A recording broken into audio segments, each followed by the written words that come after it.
Good morning.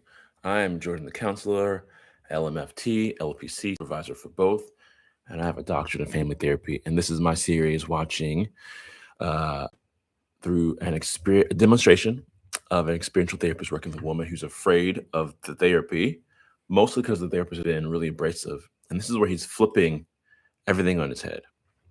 What does that mean? It means that all the things he was doing to create a rupture, he's now using all that momentum to well, persuade this lady to change. So we'll see let's see what happens as we dive in here. And I'm going to share my screen.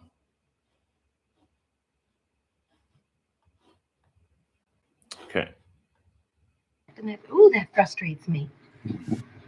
That bothers me more than being angry with you. I'd rather we were angry and fought than to have no contact. Yeah, this reminds me of when my husband and I. So basically, she's commenting on what just happened. If you've seen the earlier videos in this series, she's basically saying, up to this point, you've been fighting with me, but we haven't really had any real contact. And I don't like that. I wish we actually had a real relationship, right? Even if it was fighting, it would be better than what we've had, which is you sort of putting on this front and being very distant. Used to fight. He sits there and he listens to me, but he's not even aware of how much I hate him and how mad I am at him. I'd rather affect you. You to really hate me or something. And I feel like you're purposely staying out of contact with me. How should I be? Give me your fantasy. How could I share you my concern with you? I can't say in words. I know the feeling I'd see on you, but I can't say. It's just a feeling like, I don't know. It's like I want you to respect me more as a human being, that I've got feelings. Now we come back to the beginning. So you want respect. Yes, I do. I do. See. This is a different kind of respect than I meant the first time. But you need respect. Yes. I respect you so much as a human being that I refuse to accept the phony part of yourself and address myself to the genuine part. Right now, the last few minutes, you were wonderfully genuine. You were not playing anymore. I could see you were really hurting. Well, I don't feel I've got a right when I don't like somebody or I disagree with somebody's doing. If I should respect them, if they're above me, they're superior to me, I don't feel I've got a right to really, really tell you how mad I am at you. That's garbage. You're not jacketing. You're getting back to your safe corner. Well, that's the way it feels. That's what the safe corner feels like to me. Now go back to your safe corner. Because we have to part very soon. You stay in your safe corner. You came out for a moment. You nearly met me. You could get a little bit angry with me. Now go back to your safety. I feel like you're telling me the only way you respect me as a human being if I'm aggressive and forceful and strong. I feel like you couldn't even accept I'd be scared to death to cry in front of you. I feel like you'd laugh at me and call me a phony. I feel like you don't accept my weak side only when I'm yelling back at you or hollering at you. You mustn't cry in my presence. Well, I wouldn't even give you the satisfaction. Say this again. No. Say this again. I try not to. I try not to cry in front of you or show my weak spot for fear you'd jump on me again. Are you aware that your eyes are moist? I'm aware that I feel more choky. Yes, I feel it. Could you choke me? Pretend, but not for real. Why not for real? Well, because I don't hate you that much. No, you want to choke my tears back. You want me to choke you so you wouldn't cry? If I'd like to choke you, it would be to make you cry. I'd like to see you weak. I'd like to see you hurt and vulnerable. What would this do for you? Make me feel like I'd have more of a right to be hurt and you wouldn't jump on me so quick. Would you jump on me if I would cry? No. But I would jump on you if you would cry. I find this whole thing really fascinating because I've never seen this part of the tape. So this is a live reaction to this tape. Because there's so many layers of things that are happening. Let me break down some of these layers. So there's two things going on at the same time. First, this client is being resistant. And I mean that in like a technical sense, as in the literature that I'm aware of. Resistance is whenever the client is saying no to the therapist. Whenever the client is saying no. And clients can say no for any number of reasons. A lot of them are really good reasons. So when I say resistance, I'm not saying that the client is doing anything wrong. They're just saying no. And when the therapist responds to the client saying no with these sorts of things: problem solving, leading, shaping and reframing, being focused on resolution, being directive, researchers will code this as a negative one, as in you sort of lose points with the client. And we see a lot of Fritz doing these things, right? He's being very directive. He's being very directive. And by that, we basically see him sticking to his model. Let's watch a little bit more of this tape to show what I'm talking about.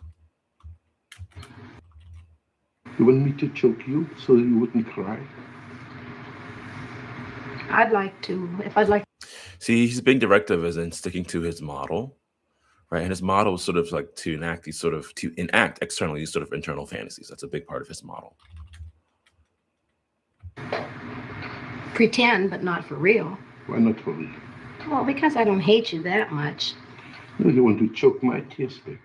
You want me to choke. I try not to. I try not to cry in front of you or show my weak spot for fear you'd jump on me again. Are you aware that your eyes are more? Where's this? There's a part a little earlier. I'd be scared to death to cry in front of you. I feel like you'd laugh at me and call me a phony. I feel like you don't accept my weak side only when I'm yelling back at you or hollering at you. You mustn't cry in my presence. Well, I wouldn't even give you the satisfaction. Say this again. No. See there again, right? Say this again. He's trying to get her to really enact this, her saying no to him. That's being directive. He's telling her what to do and sort of sticking to his model instead of attending to the client. So this is likely to increase the resistance between the two of them, right? It's going to increase her staunchness in saying no. At the same time, there's another countervailing force that he's doing, which is he's using a lot of persuasive techniques to sort of pull her in. I don't think he's intentionally doing this, but I think he does it automatically, which is probably why he was a really well-known and popular therapist, like in the 40s, 50s, and 60s. And the researchers that I'm aware of, they've basically broken down this into like the basic version of it is a 3-step pattern where you understand the person's perspective, then you wait for a charged moment in therapy, a moment of heightened emotion. And then in that moment, you offer a short rationale, right? A reason to do something else. And the more complex version of this is outlined in what's called the therapist persuasive rating scale. And it's where you do things like, maintain good eye contact. You are verbally fluent, which means you're communicating with confidence, ease, and clarity. Use an effectively responsive tone of voice. I remember seeing someone do this. I was listening to this podcast, and it was about religious abuse. And they played this clip. Of this preacher saying to his congregation something, I don't remember exactly what it was, but he had this like really kind voice, and he was saying something like, and the reason I tell you guys that you're all assholes is because I care about you. And I just thought, what a contradiction. He's insulting everybody in the audience, but like in this like nice, like calm, soft voice. So it really sounds like he's doing it for your good. Now, that's a negative use of it, but it's the same thing that parents do they're trying to calm down their kid, right? Or get the kid to go to sleep. If you have a kid, or you babysat, or you know someone who has a kid, and you're over at their house, or you're trying to put your kids down, and the kid is just like, not having it. They're sort of, really excited. And a parent might say something like, "Okay, buddy, it's time to go to sleep. Why don't you go to your room and I'll meet you in there in just a minute?" It's the same sort of like soothing, sort of calming voice. So Fritz is doing both of these at the same time.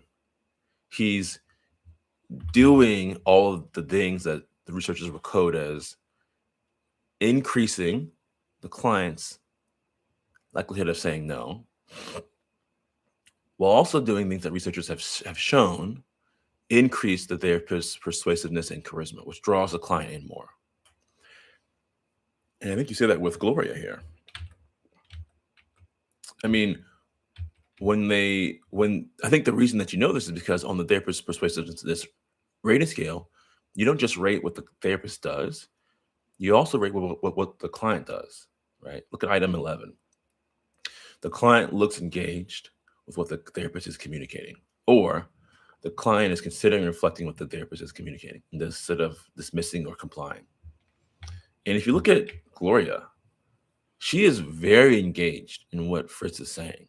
Like she's locked in. Say this again. I try not to. I try not to cry in front of you or show my weak spot for fear you'd jump on me again. Are you aware that your eyes are moist? I'm aware that I feel more choky. Yes, I feel it. Could you choke me? That's him being directive again. Pretend, but not for real. Why not for real?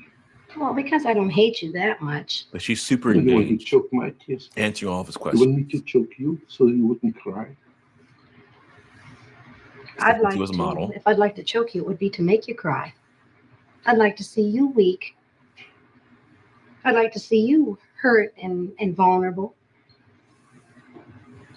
What would do this? She keeps making this bid to connect.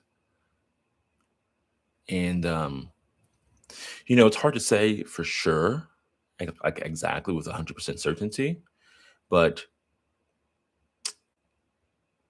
I think it makes sense if you think of these two frameworks as overlapping, that she's so hooked into this session while also being so angry and upset with him. While part of her saying, "I don't like this," the other part of her that's saying, "I really want to be close," is just like a bit mesmerized.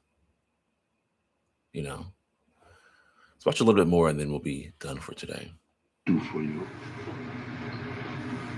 Make me feel like I have more of a right to be hurt, and you wouldn't jump on me so quick. Would you jump on me if I would cry? No. Mm-mm. But I would jump on you if you would cry. You're sure of this? Look at the eye contact she's No, making. She I'm finally not looked sure. away, but she's looking at him, and she's seriously What contemplating what would he's you talking like me about. to do if She's really contemplating his words. She's taking what he's saying very seriously. you were to cry? I was. You're smiling something off. Well, because I got two feelings. I was going to say I'd want you to love me and hug me, but then I thought, no, I don't want to. She's totally split. And I think what he's doing is speaking to both parts of her, right? The directive stuff that he's doing, the part that wants closeness is like really, I think, enthralled by his persuasiveness. And then the part that is like, you're not safe, is like really pushing away because of all the things he's doing on this side that increase the resistance on the negative one side. Look, that's it for today. If you like these sort of breakdowns, you can find them at my website. My name is Jordan the Counselor. So you can find me at jordanthecounselor.com/subscribe. And I put these videos out at least weekly, if not more often. So feel free to follow me there, and I'll see you in the next video.